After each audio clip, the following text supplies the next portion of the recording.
Hello everyone, it's Phil here from 121 IELTS, and in this video we're going to look at paraphrasing techniques. Paraphrasing is something you're going to have to do at the beginning of all of your Task 2 essays. The question that we look at today is taken from a discussion essay. Discussion essays are often written in the same format, and the techniques that you see in today's class can be applied to many of your essays that you'll come across in practice and in your real exam. What is the strategy for paraphrasing? What's the first thing that I should think about when I see a sentence that I need to paraphrase? We want to think about synonyms and we want to change structure. Which do we want to do first? Structure. Always structure first. Can we always change the structure? Is it possible to always change the structure? Our evidence says no. And I completely agree. So sometimes it's not going to be possible to change the structure. Something that's really key for your paraphrasing is to do what you can do. You know what you can do. So there are certain areas you're like, oh, I can change the order of a prepositional phrase. If you know how to do that, then do that. Do things which are easy to you. Don't go, oh, that might work, that might work. So we're always focusing on something you can do. First thing we want to do, see the parts of the sentence we can change. And then the second thing, we're going to look for synonyms that we're 100% sure of. What do we do if we're not 100% sure of a word?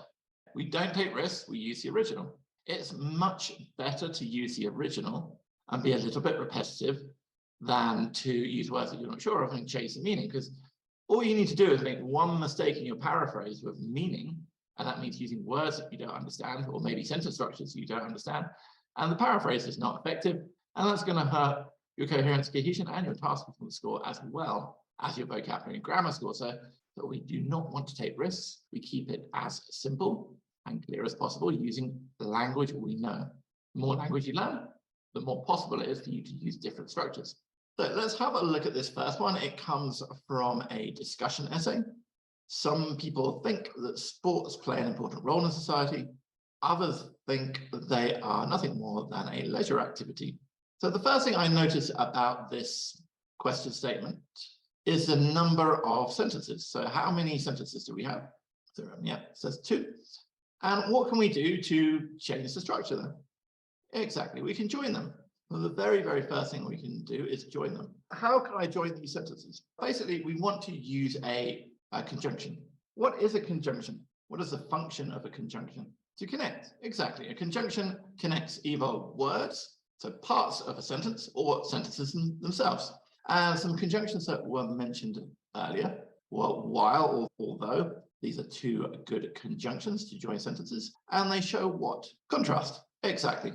Let's quickly check. Have we got two contrasting ideas? Some people think sports play an important role. Others think they are nothing more than a leisure activity. Are these ideas in contrast? Yes. Okay, great. So we can use while or although here.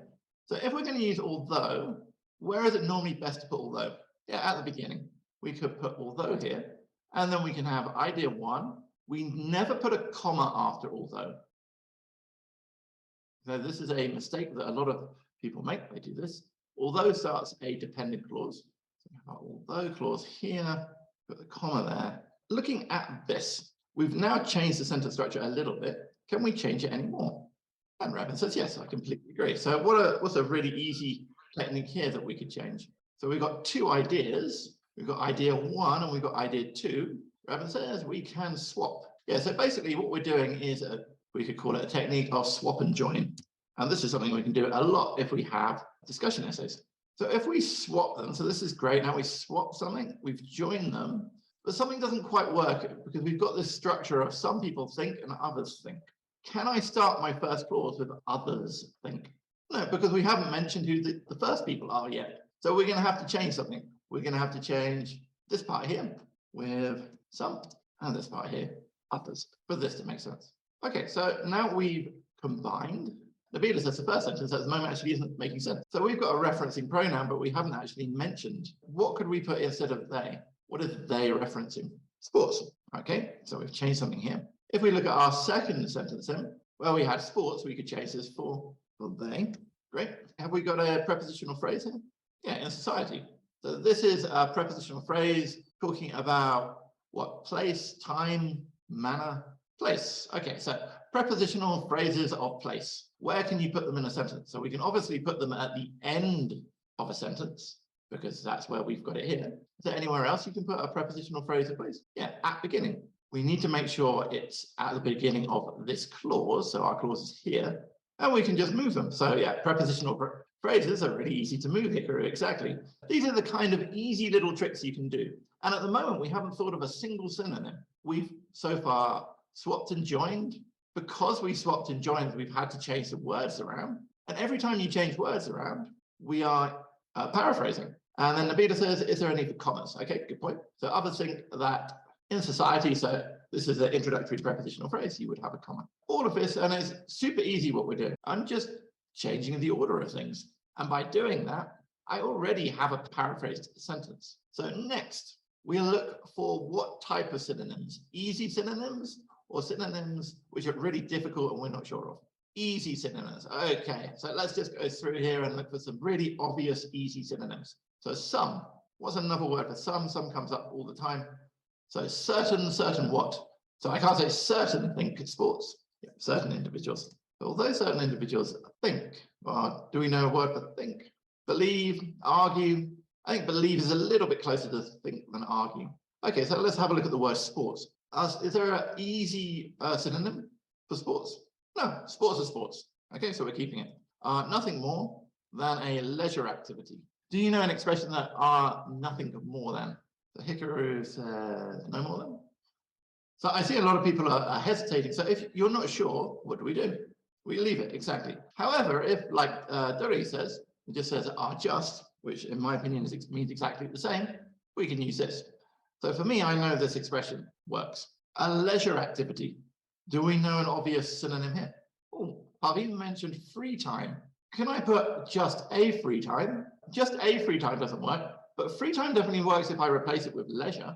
So this is a possibility. I know free time activity and leisure activity are exactly the same thing. So these are direct synonyms. So if I know this is a direct synonym, I can use it. Reverend mentioned recreation activity. Yep, that would work. Well, here we got others people, so we can't have others people. So how would we change this to make sure it's grammatically correct? Yeah, we could just have others, or we could say other people, and that would be changing this others to something a little bit different. So other people think that in society, think, again, easy word to change. We've already had believe, feel. Other people feel that in society, brought this up on purpose. There really is no good synonym for society. So many people try to use the word community. It is not the same thing. It is, unfortunately, a very ineffective paraphrase. So if you're someone who uses the word community to paraphrase society, don't. The word society is society. Just keep it the same. And we do not put an article with society. This is another very common mistake that people make. Simply in society, they play an important role. Is there another collocation with a role? You play a role? Remember, they have an important role. So this would definitely work. So we could say they have an important role. Another very common collocation you'll find with role is they perform. Then let's have a look at the word important, significant, essential. Okay, good. And Dori was saying vital, that was the word. Yeah, crucial role. Yeah, okay. And again, we've got to make sure that all of these collocate with our main noun. So can I have an essential role? Yes. Can I have a crucial role? Yes. Can I have a vital role? Yeah. I like the word vital as a synonym for important. A lot of this just comes down to style. Obviously, if you have a lot of different synonyms at your disposal, you can choose the ones that you like. We need to change the and here, role, are we going to change it? I would say no. And the reason I would say I'm not going to change this is something I've already done. I looked here for a collocation for role. I looked here for a collocation for role. These two words, I chose them because they collocate with the word role. So it would seem to me to be really stupid to then change the word role because the two words that we found to collocate with this word, and now I'm not going to collocate with our new word. So this works. And we've changed a lot. Our sentence structure is different. So now we've done all this changing, we've done all this swapping. We need to read one more time and make sure that everything is grammatically correct and make sure we haven't made any little mistakes. Okay, so this has exactly the same meaning as this. Good. This has exactly the same meaning as our first part. Good. We haven't taken any big risks. We've used words that we thought, okay, those were easy. As soon as we came to words we thought that's going to be difficult, we left them. And here we have an excellent paraphrase. Okay, and that is all we have time for today. So thank you very much to everyone who came along. I hope you found that helpful and you can use it in your own writing. Thank you for watching. I hope you found this useful. Don't forget to like and subscribe to the channel if you haven't done so already. And good luck in your studies.